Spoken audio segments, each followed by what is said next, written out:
Welcome to Codex History of Video Games. My name's Tyler Osby. And I'm Mike Coletta. And this week we are back on our BS, and that is Console Wars, the book by Blake J. Harris. This is our 8th episode doing Console Wars, and we are about, as of the end of this chapter, I want to say we're like 70% through the book, 70% of the way through the book, according to Amazon Kindle, because I bought the book on Kindle, which you should also do, or buy a hard copy, whatever you do. Buy a copy. I have the hard copy, and it doesn't say my percentage, but I do love being like, we're back on our BS book series. That's what this is. Yeah, that's right. That's what BS stands for, book series. Every time you hear someone be like, that's BS, they're talking about our podcast. Yep. So the next chapter is called Shoshinkai, and this is chapter 35 in the book. And this chapter opens up on a train with Tony Harmon from Nintendo of America riding a train with Mr. Y, who is Hiroshi Yamauchi, and Mr. A, Minoru Arakawa. They were headed to Shoshinkai, which is the Japanese trade show that's very similar to CES. And there, Yamauchi unveils the Nintendo answer to the Sega CD, which is the Super FX chip. We talked about this a little bit before, I think. Yeah. But the Super FX chip was a chip that you would put in the cartridge of Super Famicom or Super Nintendo games that would enable them to get even closer to 3D graphics on the Super Famicom. It made those games themselves significantly more expensive at the cost of not having to buy any add-ons for your Super Nintendo. It did, yeah. And while this is what's important to note here is what Blake J. Harris talks about, that while Sega was trying to revolutionize video games with new hardware, there's even talk, and we'll talk about a little bit later, that Sega was making a VR headset at this point. They were trying to get a VR headset going. Nintendo is going the safer and cheaper route with the Super FX chip in-game cartridges and changing things more along the software side. Like, they have this chip they're adding, but most of the changes are on the software end. And this, important to note, even though the cartridge is more expensive, it's cheaper for the consumer because you don't have to buy a whole new thing. Yeah. So Blake J. Harris goes on to say something really interesting here, though, and that is that this is kind of something I had no idea about, and I don't know if you knew about it, Tyler, but the Japanese business philosophy surrounding monopolies. Because we look at a monopoly in the United States as a bad thing, but in this case, Nintendo was Shoshinkai. This is their show. They controlled it and maintained it. You could say it was a monopoly because it was a monopoly. And the key feature here is that Nintendo, though, lets everyone have a piece of the pie. So third-party companies like Capcom and Bandai, also big tech companies like Sony and Sharp, they were all invited to Shoshinkai. But who wasn't? Our friends at Sega. They were not invited. Because they're competitors, right? Direct competitors. They were direct competitors, that's correct. And stability, this whole idea of stability, like everyone gets a piece of this pie, no one's making more money than someone else, no one's getting more attention than anyone else except for Nintendo because they run it, is a big idea in Japanese business. So Harris uses an example of 5 major insurance companies in Japan, all sharing the market with their profits and market shares only increasing or decreasing by a few decimal points a year. They all get paid. Everyone is happy. That's kind of this whole philosophy. With sort of like a gentleman's agreement between all the big ones that they're not going to try to rock the boat too much lest they disrupt the balance of things. Yeah, definitely. That's the understanding I got from the book. Yeah, and if anyone knows more about this, I find this stuff very interesting. So send us an email to codexhistorypodcast@gmail.com, because this whole idea of non-cutthroat business, but stable business seems nice to me, you know? So, all right. So Tony Harmon of Nintendo of America is sitting in the back of this big lecture hall, or conference hall at Shoshinkai, as Mr. Y, Yamauchi, makes his speech. What's important is who he is sitting next to.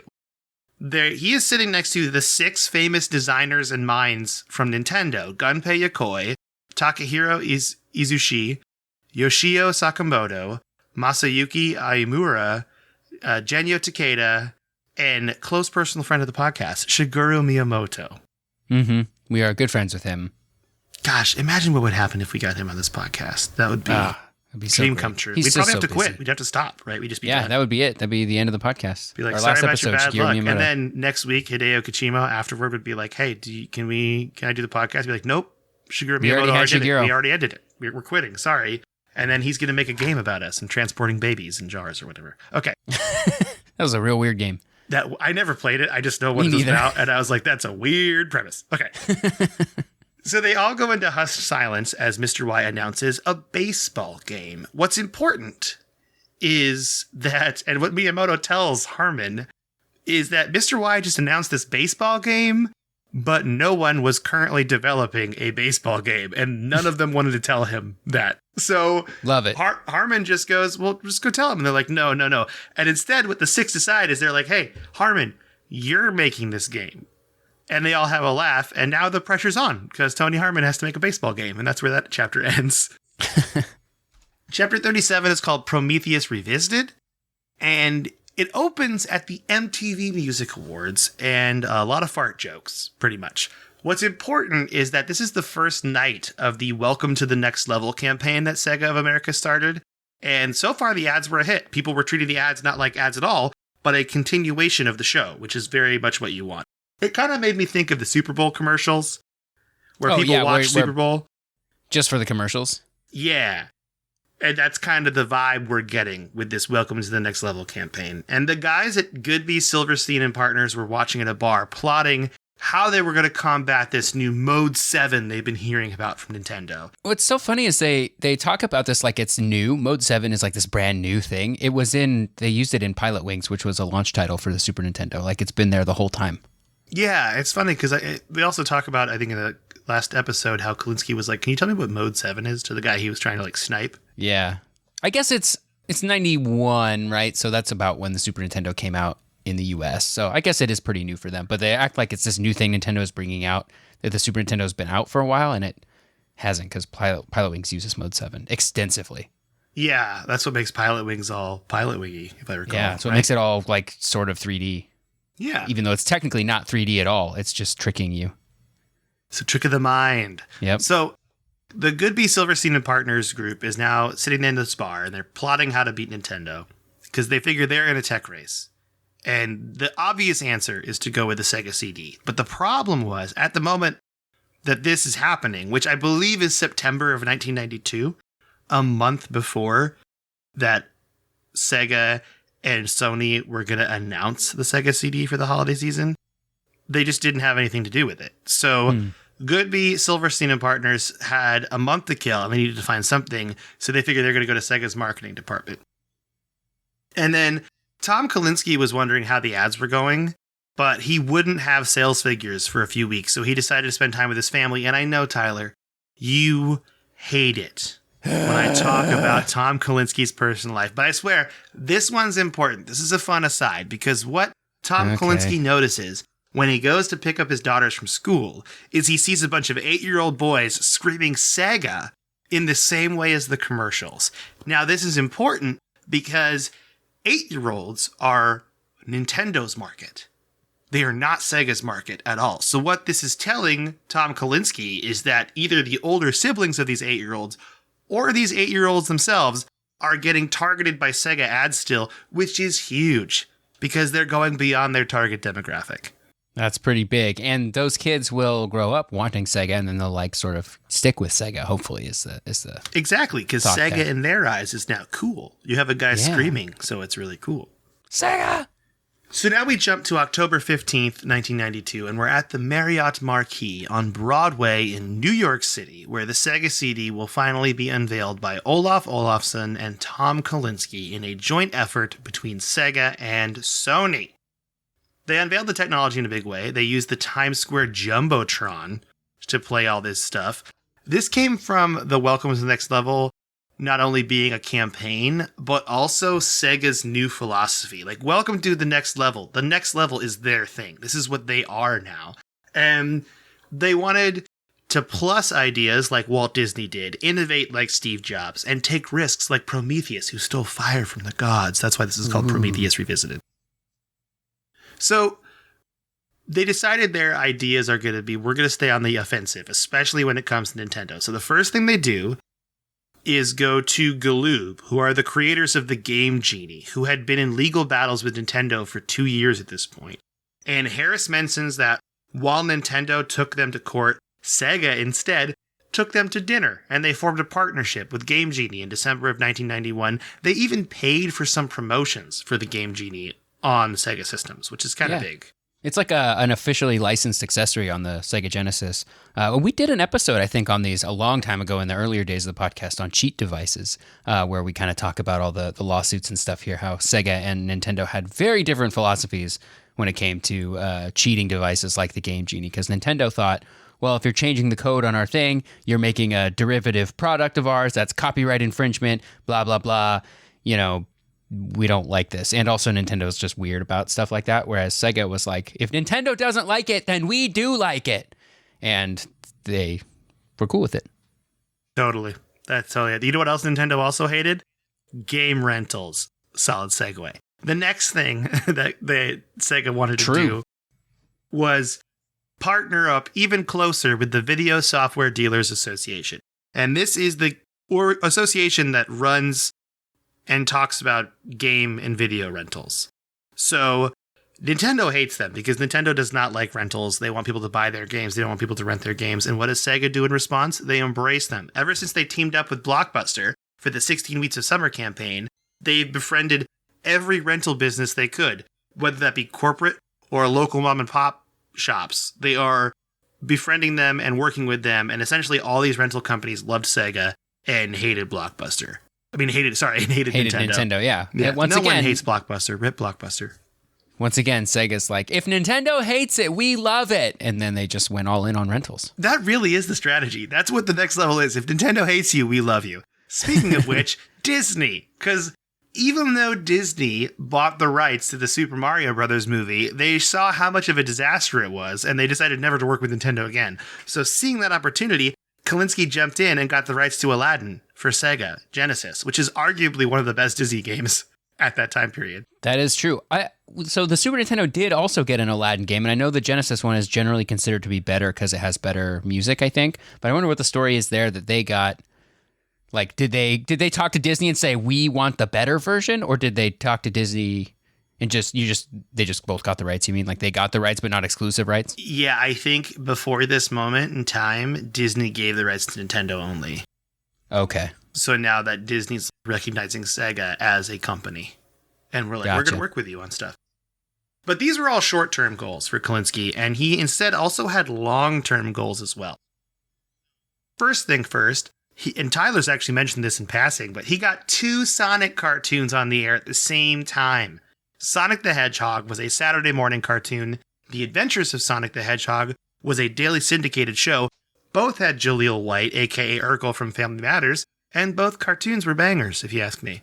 I agree. What a time to be alive. 2 completely separate Sonic cartoons, one on Saturday, one throughout the week, with the same voice actor for Sonic, with completely different storylines and even different characters.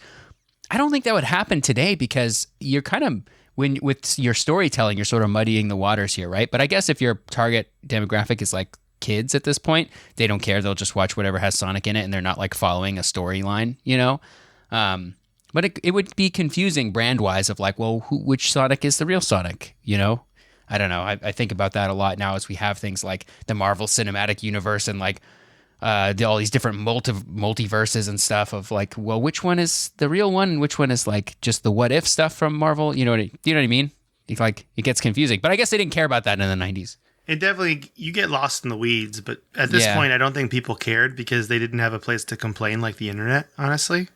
That's true. And it's, at the end of the day, like it's a TV show for kids, so if you're going online and complaining about it, it's like, why are you complaining about a kid's show? Like, don't you have more important things? Yeah, if anything, I think the kids were just like, oh, sweet, more Sonic, and it was good. Yeah, they'll just watch it every day and they didn't care. Exactly. Like, that's what I did. I guess I didn't care. When I was watching both of these shows back in the day, I was like, just watching them both. Yep. Young Tyler was like, sweet, more Sonic. Thanks, Tom Kalinske. But I don't want to know anything about your personal life. Just nope. At this point, what are you? Like, you're like 4, 3? 2. In 92, I would have been 2. 2-year-old Tyler Osby watching Sonic the Hedgehog, not wanting to know anything about Tom Kalinski's personal life. True. The other, well, there's many more, but the next long-term goal for Sega at this time was on-demand gaming via cable lines. So dial-up stuff had already been like floated, right? But this is talking about cable lines, using your cable connection. Oh, excuse me, not dial-up. Phone stuff had already been worked on, I think. The book mentions one of those too. Yeah, the NES had sort of a dial-up thing that they sort of like weirdly tried that was like not available in a lot of markets, and it was like, so if you haven't heard of it, that's because it really barely existed. I just realized I said dial-up being internet. I mean, phone, not internet, but technically they were the same at this point. Dial-up is just using your phone to do internet stuff. Yeah. But they were doing it by cable lines, which was not the first time this had been tried. Remember, Atari had the game line thing where you could download like one game via cable to like the cartridge, I guess. And it would like store one game, and they would have broadcast times where you'd have to like turn your thing on at the right time to be able to get the game that was being broadcast. Oh, yeah, we talked about this. That was really cool. Yeah, so this wasn't the first time. We should maybe go into that more. That's like something that I think would be interesting to go into. Yeah, that stuff is really interesting, and I think there's also the example of in Japan of the Satellaview that the Super Nintendo had, which was kind of the same idea, except that it was by satellite. And there were like games that you could sort of beam in and download, and you had to turn it on at the right time because you had to be able to pick up the broadcast as it was coming through. They would also do live things with Satellaview where while you're playing the game, there would be some sort of timer happening, where you need to be doing something on a timer, and like there you would get the like voices, like a commentator or like some sort of announcements or whatever would be broadcast into your thing via satellite, like live, which is kind of cool. There were some Zelda games that came out over Satellaview that have been sort of recreated now. They like there's a full-on Super Nintendo remake of the original Zelda that was broadcast over Satellaview that you can find like a sort of cobbled together ROM of online now, which I think is kind of cool. Yeah, we should talk about that more. I don't think we've ever covered that really, except in game passing. download systems. Yeah, I like that a lot. So Sega is partnering right now with Time Warner and TCI, but I don't want to go into those companies because I think they're the worst. Yeah, you heard it here first, folks. I don't like cable companies. Have you ever had a good experience with a cable company? No, nobody likes cable companies. Yeah, no one likes cable companies. All around the world. The worst. Okay. The next thing they did is they built a brand new production studio in Redwood City, California, so they could make professional quality film and sound. Because remember, Sega's not just thinking about games with the Sega CD. They're thinking about full multimedia. People would buy CDs with music and film for their game consoles. And they're trying to make Night Trap, too. Yeah, right. We're going to get to Night Trap. It's coming up again because it's in literally every episode we do. The next thing they did is Sega VR. This was a thing. Apparently there was a dual LCD screens that were used that used 3 new types of 3D tech at the time to make a VR experience on the Sega. It was a year out, they predicted at this point in 1992. I had no idea this existed. I'm kind of excited to see what happens. Yeah, that seems so early for VR. Like I think about VR now, and it has some very like obvious drawbacks, right? It's very cool, and it's like still feels kind of early adopter, even though it's been around for like 6 or 7 years in its current form. It still feels like there are real drawbacks to it. I can't imagine what VR would have been like in the early 90s before 3D when was the Virtual Boy? Boy? When was the Virtual Boy? Like 95. That wasn't VR, but that was a headset. So yeah, it blocked out all other light and it projected like a 3D image at you because it had 2 screens. And it gave you tummy trouble, if I recall, or headaches. Yeah, headaches, big time. And if you played it long enough, your eyes like got used to the reds that were because it was all red that were being put in. You like would go red blind for a little while, and it like for a little while after you got played, like the Tetris effect kind of. You wouldn't be able to see red very well. You would just be cyan because you just wore out your red receptors in your eyes. Yeah, I think I'm took good a little while for it to come back. Using a Virtual Boy in that case.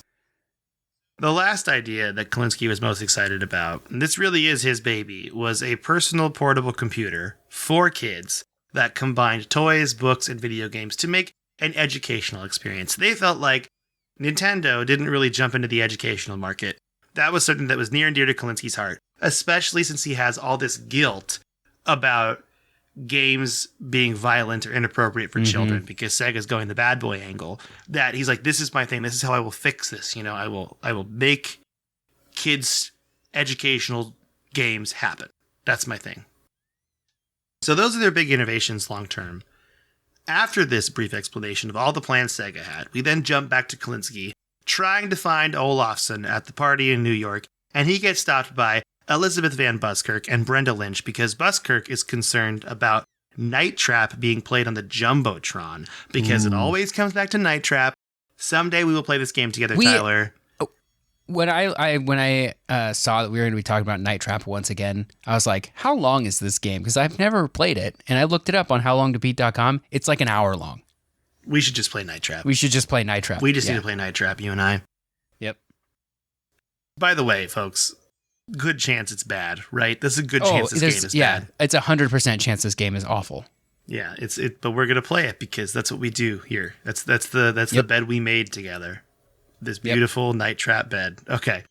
So Kalinske calms her fears, essentially, and says he's thought about it, and Night Trap is really not that bad. It's no different than the PG-13 movies of the times. It's fine. And she says there's a reporter there who wants to meet with Kalinske, but he's got to go talk to Olafsson about a problem with Sony, and he just kind of ducks out. And they kind of are leaving us in this chapter on this like cliffhanger kind of thing. So Tom finally found Olafsson from Sony,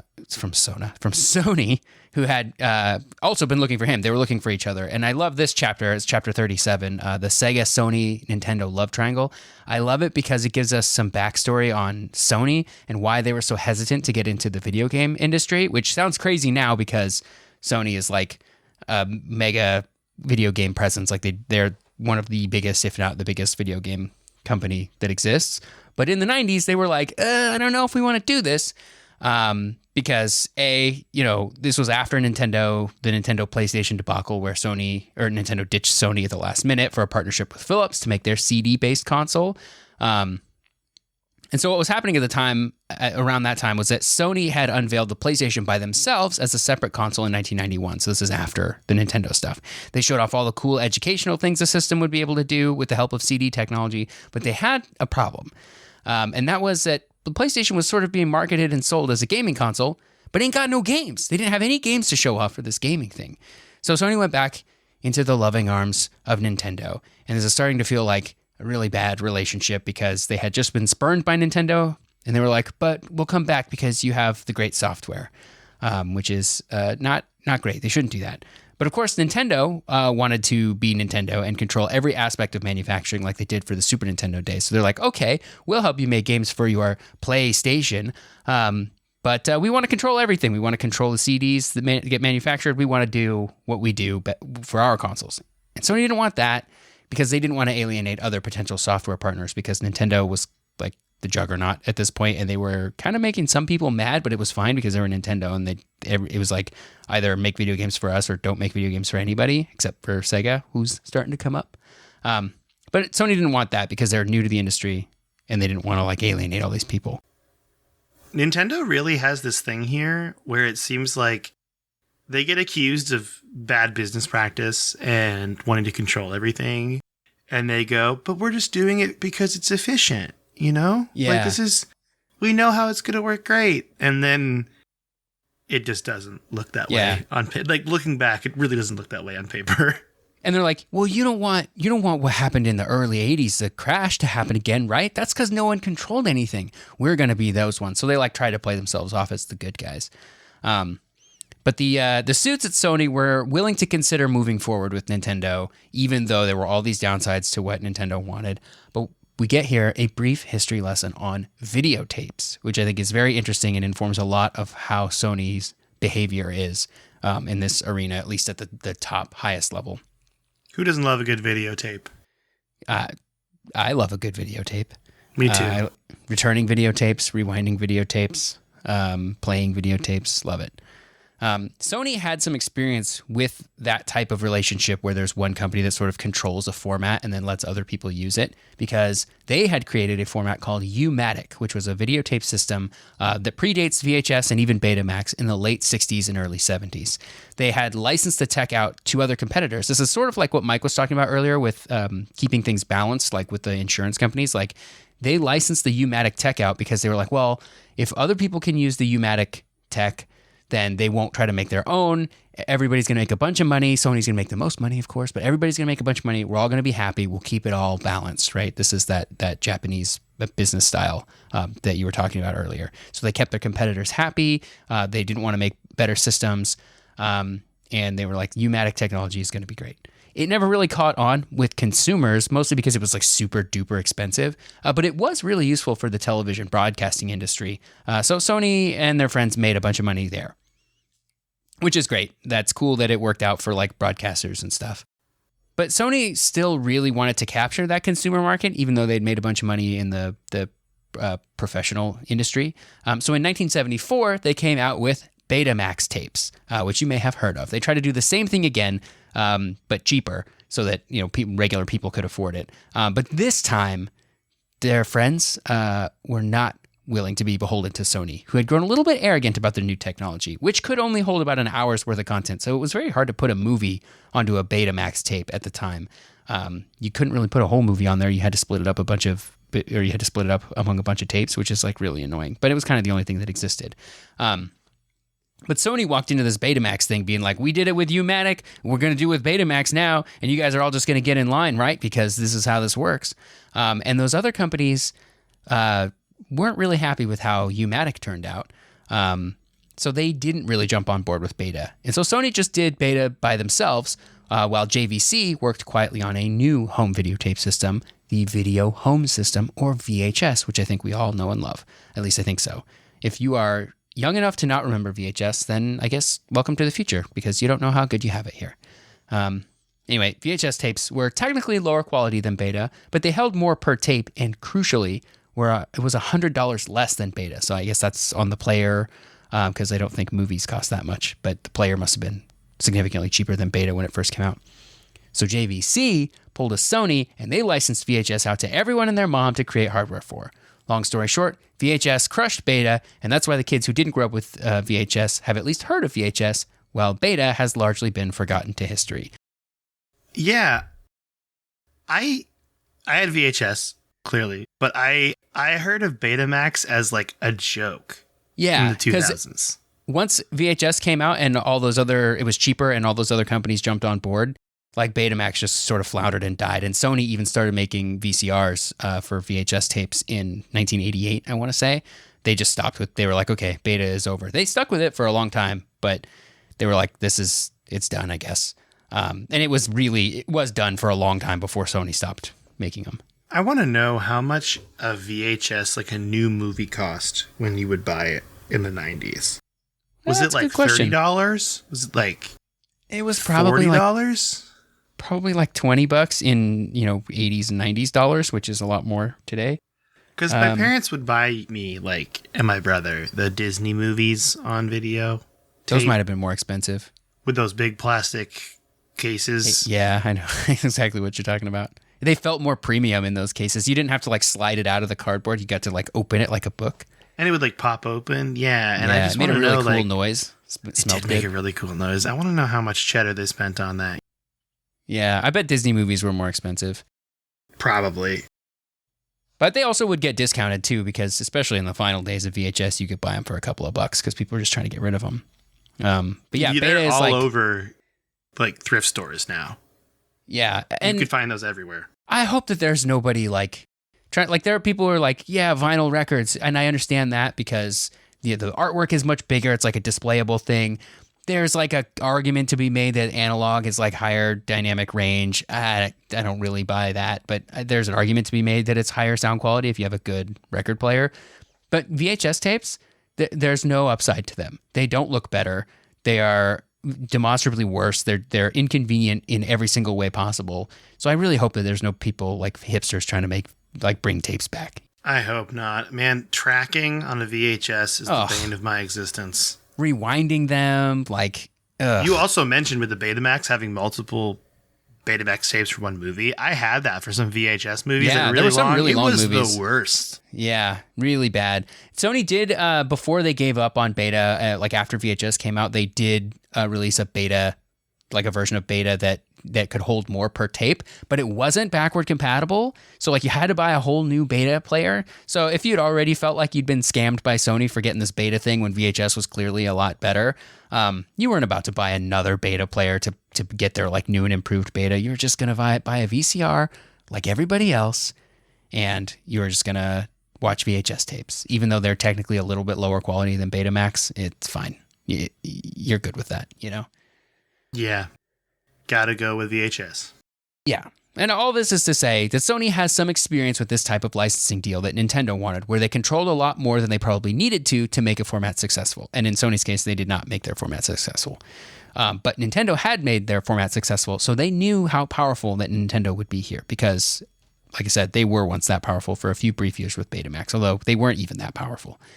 They didn't want to make the mistake of missing out. So Sony was fine to work with Sega for software, but for hardware, they were like, Nintendo's got it. Nintendo's the king. So they tried to make a deal work before CES in 1992, which is 1 year after they had been left at the altar by Nintendo for Philips, but they just couldn't make it happen. Sony's executives were like, well, I guess we gave this whole video game thing a try. I guess, GG, better luck next time. We're just going to, I guess we missed the video game thing, which is really too bad. I like the use of being left at the altar. I'm a big fan of that. Yeah. And it even worse than being left at the altar, it wasn't even being left at the altar. They got to the altar and then Nintendo said, just kidding, I don't want to marry you. And then Philips stood up in the crowd and was like, we'll marry you. And they came over and pushed Sony out of the way. And the wedding still happened. It was just between Nintendo and Philips. And it was televised. So that's even worse. And it was televised. Yeah, this was on TV. Lots of people were watching. So that was really embarrassing for Sony. And, made Nintendo look kind of trashy, if you ask me. Agreed. So anyway, Sony is at this point, they're like, okay, well, I guess we tried with the whole video game thing. We can't make it work. Whatever, we missed the boat. And then Ken Kutaragi did the thing. He showed them the PlayStation hardware that he'd been developing in secret. And they got really mad, just like they got mad when he showed them the audio chip that he developed for the Super Nintendo. Kutaragi was like, you're just going to let Nintendo win? And the bosses at Sony were like, no, dude, let's do this. And so they did. Kutaragi, he convinced them, and he had some people on the inside that were going to pull for him. So they had to do some corporate shenanigans to shuffle things around because not everybody at Sony was on board. But Kutaragi got the resources he needed to make the PlayStation gamble a real thing. And I think that involved him being technically working under Sony Music. There's a lot of weird corporate-y things that needed to happen, but he got what he needed to make this happen. So they were still doing some weird stuff around potentially licensing with Nintendo, which is what Kalinske was worried about because they were still kind of will they, won't they with Nintendo. And so Kalinske was like, when he was talking to Olaf, this is why he was trying to find Olaf. He's like, why are you guys still talking to Nintendo? Don't you want to, Nintendo sucks. Why would you be with that guy when you could be with me, right? He left you at the altar and now you want to still be with him? That's what Kalinski's saying right now. You won't stop talking about your ex. Yeah, exactly. You won't stop talking about your ex. And they went off with someone else. They're with someone else right now. But Olaf was like, don't worry, bro. We can make this work between us. We're going to partner up with Kutaragi while he develops the PlayStation. And so then we leave this scene as Olaf tells Kalinske to ask Greg, who I don't think we've met yet, about his trip to Germany. Or either that or I've forgotten who he is. I don't think we've met Greg. We've probably talked about him in the past. It's hard to keep track of, this is the main cast. Yeah. This is getting to be like Game of Thrones, where there's side cast people, and we're kind of forgetting them. Yeah, it's hard to tell a story based on real life in this way because there are just so many people. Like in a fictional version of this, several of these people would be rolled into one character, but that's not the way real life works. Greg actually is someone who he works at Acclaim Entertainment, and so we have some business with them. Well, in that case, it's just like Game of Thrones. You need to read the book to understand what's going on. That's what I did at the beginning of Game of Thrones to understand. That's right. I read the books, and then I understood who everyone was. Yeah. So this chapter is funny to me because of all the stuff between Sony and Nintendo, Sony and Sega, and then in the end, spoilers for real life, none of them really end up partnering with each other in any meaningful way.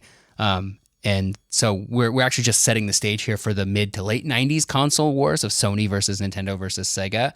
But Sony, they tried so hard to partner with Nintendo or Sega to get into this video game thing, and they just never really made it work out in a way that got them what they wanted, It makes me wonder if this really did happen, if we'd have one of those companies combined, potentially.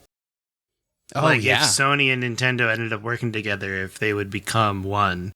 Or vice versa with Sony and Sega. If Sony could have propped up Sega. Yeah. When the that inevitable interesting. Happens. Yeah. Yeah. So we move on to chapter 38, which is titled, Something Wicked This Way Comes. We open with Kalinske asking Greg Fischbach, who is, in fact, the Greg. That's we the were talking Greg? about before. Yes, this is the Greg from before that we were unsure about. And the scene sort of opens with him asking, like, why is there so much blood in this game? This game that they are playing is Mortal Kombat. Greg says, kids are going to love this. And, spoilers, they do. We know that Mortal Kombat, hotcakes, gangbusters, et cetera, et cetera. Fishbach had a history in the gaming industry that goes as far back as Atari, so he kind of knew what he was talking about. He started a company called Acclaim, which is one of the first third-party publishers for the NES in a time when software development for video games was very much in question, as this was like kind of still in the aftermath of the crash of 82. Acclaim was a publisher, not a developer. That's an important distinction because it gets into weirdness around the licensing structure that Nintendo has, where a company can only make like 5 games per year. But Acclaim as a publisher, if they can only make 5 games per year, but they have deals or own a lot of different developers, like they can put out more games than that. So it's like kind of works weirdly for them. It's a weird workaround kind of thing. Yeah, they do some business savvy to work around the limits that Nintendo gives them by, like, if they purchase a company that already had a deal with Nintendo, that's like 5 more games per year that they're allowed to make. So it's like kind of impressive how they sort of worked around that. Some shenanigans going on, yeah. It seems like. Yeah. So anyway, Kalinsky asks Greg about Germany, and he's like super excited to tell the story about his trip to Germany. So he had traveled to Germany to have dinner with the Nintendo folks that he'd gotten close with. They regularly ate dinner with each other around the world because they're like rich people running big companies and they can do that. They're just like, let's have dinner next week in Paris, and then we'll talk to you again in a month when we have dinner in, Berlin or... We're going to do that, right, Tyler? Isn't that what we do? Yeah. That's what we do, yeah. Yeah, that's totally what we do. We're going to Reykjavik. Yeah, we do that all the time. Hey, let's go to Buenos Aires to eat lunch and then fly back. Yeah. So in Germany, Greg and the Acclaim folks let Nintendo know that they were going to also start producing games for the Genesis. And this is a problem because Nintendo had that restriction at the time. Nintendo partners could only make games for Nintendo, but that partnership really only worked in America. And they were going to tell Nintendo this and hope that Acclaim was like big enough and important enough for Nintendo that they wouldn't cut them off. So they're like, okay, we're going to tell them at dinner. And on the way to dinner, the people there's like 2 cars that go to dinner. The Acclaim folks get into their car and the Nintendo folks get into their car. And they go to dinner. But on the way to dinner, the car that the Acclaim folks are in, it gets into a big car accident, like a really bad car accident. The car was totaled, and like everybody in the Nintendo car is like, they're all dead. There's no way anybody lived in this car crash. It was just horrific. But everyone was okay. They weren't seriously injured. They're just like some cuts, scrapes, bruises. Like they're pretty rattled, but otherwise everybody was okay. So that's great. And so once they get to dinner, I guess they still go to dinner. Acclaim is like, okay, Nintendo, we got to let you know, we are also going to make games for Sega. They want an open relationship. And the Nintendo people are like, who cares? That's great. You're alive. That's all we care about. Do whatever you want. This is great. And that was like the end of the conversation that they'd sort of been dreading this whole time, which I think is funny because they had been like practicing with each other, like, okay, how are we going to say it? How do we think they're going to react? So like the question that here then is like, what would have happened if they had gotten in that car accident? Would Nintendo have like been more a hard line about this and like try to negotiate with them? Or would they have still been just cool with it? No one knows. It's just an interesting sort of thought. I have 2 questions like that I'm going to ask about the situation. One, did they stage this car crash? I'm just kidding. They probably didn't stage this car crash. But 2, there's so many things in this episode about like it almost being like relationships. Like you said, they want an open relationship. Yeah. It's nutty. This whole section of the book is about companies kind of opening it up and being like, hey, we're going to work with other people and not just you anymore. And yeah, it's just... Yeah, they're all just humans, man. It's all just humans running these things. That's right. Yeah, so it's like, well, would this have gone differently if they didn't get in that accident? And Fishbox says that he likes to think that there's just this random cab driver who got into an accident, changed the course of video game history forever. And I kind of like to think that too. That person doesn't even know they did this, and they changed everything. And so now we get to talk about Mortal Kombat a little bit because, like Night Trap, early 90s gaming always comes back to Mortal Kombat. It really does. Kalinsky tells Greg that he wants exclusive rights, but Acclaim says something different. He's like, we want an open relationship. Sega and Nintendo both get the game Mortal Kombat because it's going to be absolutely bonkers successful when it comes out, and you're going to want to get in on this, and we don't want to give you exclusive rights. So that's sort of where we leave that chapter, which We're is... do a menage a trois with this video game. Exactly. So you're right. This is an interesting time for games because in those days, most games really only came out on one console or the other. There were very few that came out on both. And if they did come out on both, they were like very different games because they had to be developed separately for both consoles. So this is a time where like the politics of games are starting to get a little bit ahead of like what the technical capabilities are of like, we're going to put this game on both the Super Nintendo and the Sega Genesis.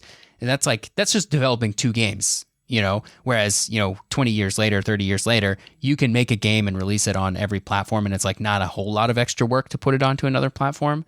But back in those days, you're just making the game twice, which is a lot of extra work.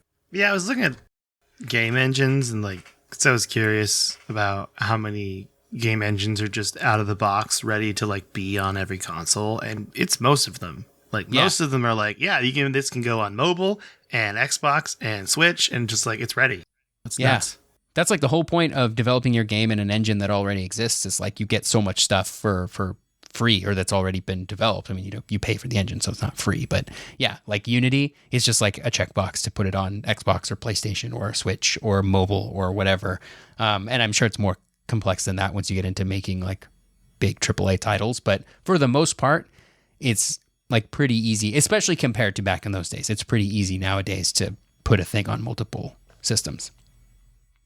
So I think that's interesting, and we're starting to see those politics of like, we don't just make games for one console, we make games for all the consoles. And I think that's interesting, and Nintendo's starting to lose their grip here because they have significant competition in Sega. Yeah, they're about to see it happen with this next thing. Mm-hmm. So we have one more chapter in part 3. And that chapter is chapter 39, and it's called And Away We Go. And it's really just kind of an overview of this sort of speech that Tom Kalinske gives at the warehouse in Hayward, California, where they're getting ready to load up the trucks for Sonic Tuesday. They keep talking about it like they're loading up Santa's sleigh. It's in like, I can't remember the exact date. It's in like November or something. So Kalinske gives this great speech where he calls Sonic 2 the very best video game of all time, which is, you know, a little bit of a stretch even in 1992. But, you know, you gotta goose it a little bit here, you know? Yeah, he's trying to do the Independence Day speech. He's got to get him rallied, you know? You got to get him going. That's exactly right. He had talked about how the press loved the game, and the players who had played it across the U.S. at malls and like a couple of Air Force bases, like they had been sort of testing this game out across the country and building hype around it. So a lot of people knew about this game. They'd seen screenshots in magazines. It looked great. Everybody's really hyped. The people who played it, they think it's awesome. And so Kalinske thanks like a whole bunch of people that I'm not going to list here, but he did leave out key people like Madeline Schroeder, who had left Sega to form Crystal Dynamics, which is a company that I think they still exist today. I think Square Enix owns them, but I think they still exist as like their own sort of entity. The Tomb Raider folks, and they've made a bunch of other games too.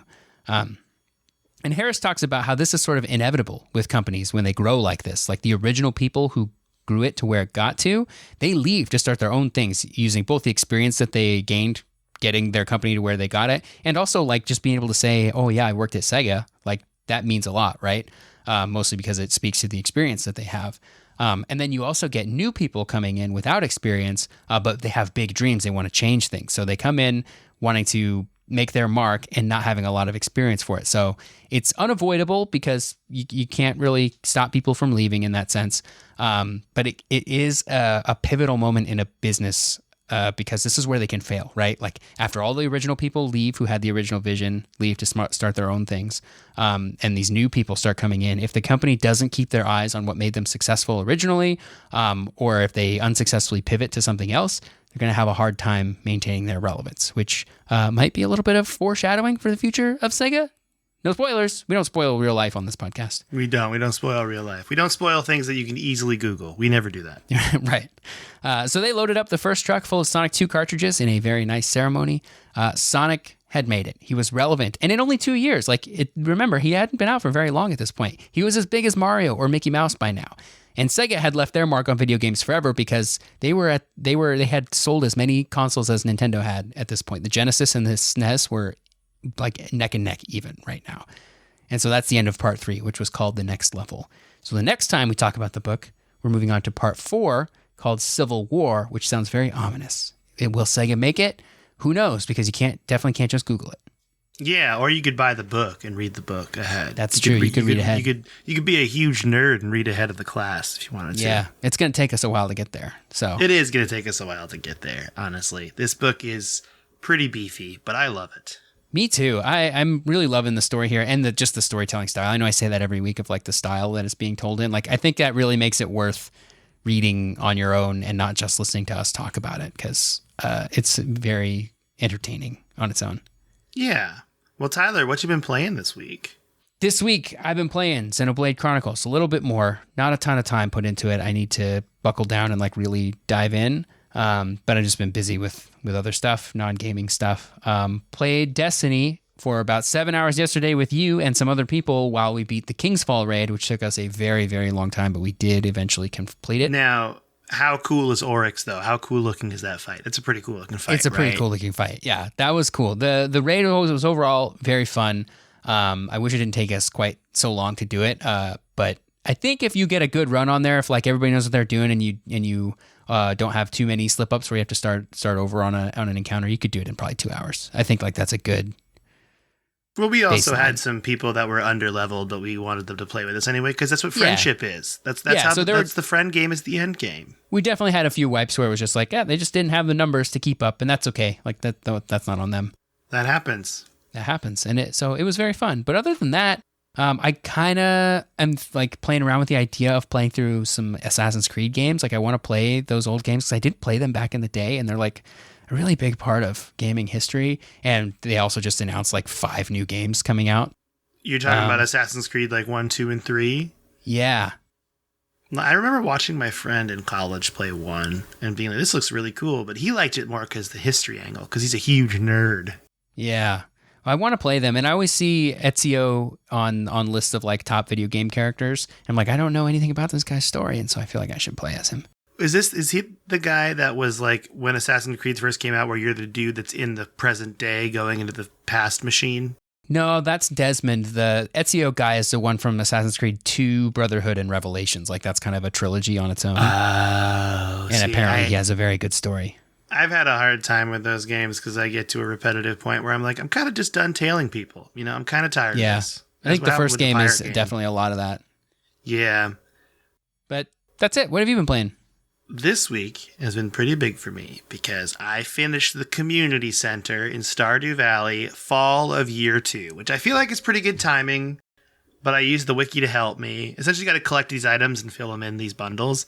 And I finished it. The last item I had was a walleye. I caught it in the rain and fall. And now I've quote unquote beaten the game, I would say. You know, that's nice. Like the main objective is to finish the community center. I'm still going to play the game though, because there is some end gamey stuff to it. There's still some more quests to do and befriend everybody. It's one of those games that you can't really beat. It just keeps going on and on even after you sort of complete there's people on the YouTube goals. who I saw who had farms that were in year 20, which is crazy to me. And wow, that's far out, I think. Yeah, like 230, 250 hours. It's a lot, and I'm not going to hit that. I'm at like 60 hours, I think, is what it took me to get to this point, and I feel pretty content with it. But I'm going to try to jump into something new this week. I don't know what it's going to be yet, but we're going to jump into something new. So that's a good idea, though, to play Assassin's Creed games. I did buy all the Far Cry games a while ago, and I might jump on to Far Cry 5 because I'm curious. Ooh. But Far Cry 5, it turns out I paid for this, and then I found out it's on Game Pass now. Which is kind of a bummer that I paid for it, but whatever. I'll play it on my there's a bunch PC. of Ubisoft games really that just good. Yeah, a bunch of Ubisoft games just hit Game Pass, like Immortals, Phoenix Rising. That's when I was waiting to go on like Super Sale or Game Pass because it looks interesting to me, but like not interesting enough that I want to pay a lot of money for it. So I need to play that at some point. Yeah, I've heard of that game. I should check that out too. Well, now we got to play Night Trap. That's the facts. But we got 2 emails to read today. We're only going to read 2 of our emails. And the first one is from a fellow Tyler from Colorado, and it's about racing games. Do you want me to read it? Because it's too meta if you read it? Yeah, it's too much. If I read a Tyler's email, it's going to, yeah. If you read an email from a guy named Tyler, it's too much for you because you're also named Tyler. So here we go. Okay. Hey guys, Tyler from Colorado. I heard the recommendation for a racing games episode and completely agree that you guys should do that. I just wanted to offer this info up, not to take away from your viewership. Another pod I listened to is about car history. Nothing to do with video games, but they did a history of racing games 2-part episode. I just thought it would be fun for you guys to listen to when you do that episode, or for your viewers to check out as well, because it's a different perspective than you guys. These guys are gearheads talking about video games, which was fun. I look forward to gamers talking about racing games in the future. I left a link. Check it out, or don't. Just keep doing you. I feel comfortable sharing this link. I'm fine with that. This is funny. The show is called Past Gas, Pastgas, and it's just the history of racing games, part 1 and part 2. Looks like the first one talks about the arcade years, so that's pretty interesting. Nice. And yeah, so that's a good recommendation, Tyler from Colorado. Thank you. I appreciate it. I'm down to like recommend other podcasts. I like to think that people don't just listen to this podcast exclusively. They probably listen to other ones as well. Yeah, and I think if they listen, and I don't think our audiences overlap that much where it's like, oh, somebody will stop listening to ours because now they can listen to this great car podcast. Like, if you're waiting for the great car podcast to drop us, I don't feel bad when you drop us to listen to the great car podcast, right? Yeah, I'm fine with that. I think that's totally okay. Thank you for the email, Tyler. We appreciate it. And I do want to do an episode on racing games. I just want to give it the justice it deserves. Okay. We got an email here from who's Sam. Who did I say it's from Sam. That's who it's from. It's titled The Rings of Power with an H on the end. Greetings, historians. Love the 20 questions from this last episode. Tyler, I'm shocked you didn't ask if it was an MMO. Not that it would have been right. And Mike, you done goofed. Now, I don't have anything video game related, but I wanted to talk about The Rings of Power. I wanted to start by saying I am thoroughly enjoying it. It's very good, and they've done a good job on it. That being said, there are glaring canon-breaking things, as Mike mentioned, like Galadriel being married. My biggest gripe with the show, though, is that Amazon is a bunch of cowards, and they won't give us a bearded dwarf woman. Where are my bearded ladies? Seriously, though, love the show, and while there are some issues, I am genuinely excited for every episode. As always, keep up the good work on the show, and I'll be eagerly awaiting filling my ear holes with the sounds of your voices next week. Spider Butts, Sam from Maryland. Thanks, Sam. I have no opinion on Lord of the Rings related things other than, yeah, I guess I'm enjoying the new show, although I haven't watched the latest episode yet. Oh, the latest episode's great, but I completely agree, Sam. This is my gripe. No beards on dwarf women, 100%. I've actually talked to multiple people about this. They are cowards. They gave one of the dwarf women sideburns, but I'm like, no, go full beard. Full beard or go home, okay? Because they could have done so much cool stuff. They could have done cool braids with beards. It would have been great. I'm so mad about it. And by mad, I mean like that joking kind of mad where it really doesn't affect my life whatsoever. But I just think about it every time I see a dwarf woman on screen. That kind of thing. And you go, what? You just think about what could have been? Think about what could have beard. Yeah. Thank you so much, though, Sam. Really appreciate this email. If you want to send us an email, you can do that at codexhistorypodcast@gmail.com. If you want to join our Discord server, you can go to my Twitter at Mecoletta, MECOLETTA. Click on the banner at the top of the banner. Click on the pinned tweet at the top of my profile, and that is an invite that never expires. If you want to talk to Tyler, you can go find him on Twitter at SneakerElf, ELPH. And I think that's it for the day. Do you want to say goodbye to everyone, Tyler? Yes. Goodbye, everybody.